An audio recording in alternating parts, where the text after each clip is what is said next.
میاں صاحب، Indian media کیوں اتنا ہائپر ہوا ہے؟ وہ کیوں بار بار پاکستان کو اس میں ایکیوز کر رہا ہے، جبکہ پاکستان کو اس میں کیا عمل دخل ہو سکتا ہے؟ مجھے تھوڑی حیرانی ہو رہی ہے کیونکہ میں اس کو کافی فالو کر رہا ہوں Indian return media and I read a lot these days, particularly even otherwise I read because on Pakistan India relations میرا خاص انٹرسٹ ہے اس میں. تو مختلف تھیوریز ہیں. ایک تھیوری وہاں یہ چل رہی ہے اور بڑے اچھے اچھے نام ویل نون لوگ جو ہیں. ایک تو یہ ہو رہی ہے کہ یہ جو ہے چائنا اور ISI نے مل کے کرایا، یہ ان کے جو ہارڈ لائن ہے. ایون ان کے جو لیفٹ کے لوگ ہیں انہوں نے بھی یہ کہا ہے کہ یہ جو گیم ہے یہ یونائٹڈ اسٹیٹس، یونائٹڈ کنگڈم اور پاکستان نے مل کے کرائی.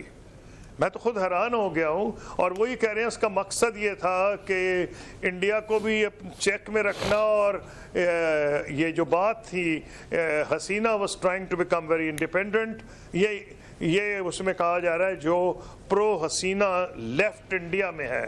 پرو حسینہ لیفٹ یہ کہہ رہا ہے کہ جی یہ ان کو نکالا اس لیے گیا کہ امریکہ بہت سخت ناراض تھا، اور وہ تو یہ ایکوزیشن کر رہا ہے جو کرنٹ پریزیڈنٹ ہیں جن کو نوبیل پرائز ملا ہے، اور اس سے پہلے ان کو اور بھی بہت سے پرائزز امریکہ کے مل گئے ہیں، کنگریشنل ایوارڈ بھی ملا ہے. تو وہ تو یہ کہہ رہے ہیں کہ یہ بڑی دیر سے امریکہ کے منظور نظر تھے. تو عجیب و غریب تھیوریز چل رہی. دیٹس وائی میرا پہلا ریمارک یہ تھا، کیونکہ یہ چھوٹا پروگرام ہوتا کہ ابھی پتہ نہیں کہ کیا محرکات اس کے ہیں. جو بھی محرکات ہیں، جو فورسز انلیش ہو گئی ہیں، یہ چاہے اس کو آپ ریولوشن کہیں نہ کہیں، کیونکہ ریولوشن کی ایک ڈیفینیشن ہوتی ہے کہ ایگزسٹنگ آرڈر کی بجائے کوئی دوسرا آ جاتا. ویسا تو نہیں ہوا، یہ کوئی سٹیٹس کو ویسے تو تبدیل نہیں ہوا، لیکن ایک بہت بڑی تبدیلی ہے. اب یہ کیسے آئی، اس کے پیچھے کون تھا؟ امریکہ، برطانیہ، ISI یا پیکنگ اور ISI، یا سمپلی نفرت جو ہندوستان میں تھی، جس کا میں نے دیکھا ہے. اس حد تک میں نے اس کو دیکھا کہ جب میں فورن منسٹر تھا تو میرے لیے ایک ریسیپشن کیا گیا. وہاں ہندوستان کی جو ہائی کمشنر تھیں وہ ایک خاتون تھیں. اس ریسیپشن میں انہوں نے میری بیوی کو کہا، بنگالیوں کو برا بھلا کہتے ہوئے، کہ یہ دیکھیں کتنے انگریٹفل لوگ ہیں، ہمیں انہیں پاکستان آرمی سے بچایا اور آج ہمیں گالیاں دیتے ہیں اور پاکستان کی تعریف کرتے. مجھے تو ہائی کمشنر میں بھی حیرانی ہو رہی تھی کہ میری وائف کو آ کے بتا رہی تھی.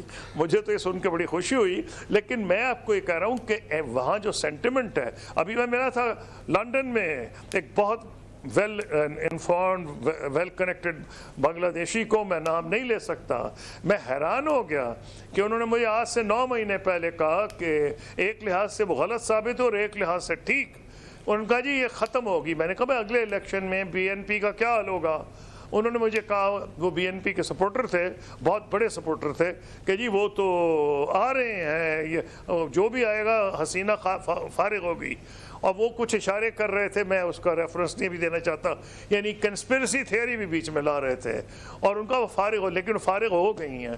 تو اس لیے ابھی نہیں پتا اس میں کون سے ایکسٹرنل فیکٹرز ہیں. لیکن اگر انٹرنل فیکٹرز نہ ہو تو جس قسم کا انتھیوزیازم ڈھاکے کی سٹریٹس میں دیکھا گیا ہے وہ آپ کو نظر نہیں آ سکتا تھا. کیا بنگلہ دیش نارملائز ہو جائے گا؟ ہماری تو یہ دعا ہے. اب اس سے کئی فیکٹرز ایٹ پلے ہیں. دیکھنا یہ پڑے گا کہ یہ جو انٹرم گورنمنٹ بنی ہے یہ 90 دن میں الیکشن کرواتی ہے یا نہیں. اگر 90 دن میں اگر انہوں نے الیکشن کروائے تو ایک راستہ آپ کو نظر آ جائے گا کیا ہے. اگر 90 دن میں الیکشن نہیں کرائے تو پھر پریڈکٹ کرنا بہت مشکل ہے. کیونکہ اگر الیکشن کرائیں گے تو اٹس کوائٹ کلیئر کہ BNP اینڈ جماعت اسلامی اور یہ جو نئی قوت ابھری ہے اسٹوڈنٹس کی، یہ لوگ آئیں گے. لیکن کیونکہ وہ پارٹیز بڑی ویل آرگنائزڈ ہیں اور جماعت اسلامی کا کاڈر بڑا مضبوط ہے، تو اس لیے وہ اچھی خاصی ان کی پرفارمنس ہوگی. الیکشن اگر نہ ہوا 90 دن میں for whatever reason, then we can have another discussion.